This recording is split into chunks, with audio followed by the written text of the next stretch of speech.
Hi, in this video, I am going to show you how to install GCam 9.6 on your Galaxy A52s. Step 1.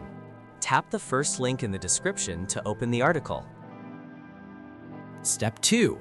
Scroll to the download section and download the GCam APK file. Step 3. Follow the How to Install guide for step-by-step instructions. A video guide is also available. That's it. Don't forget to visit the article for complete instruction in APK file.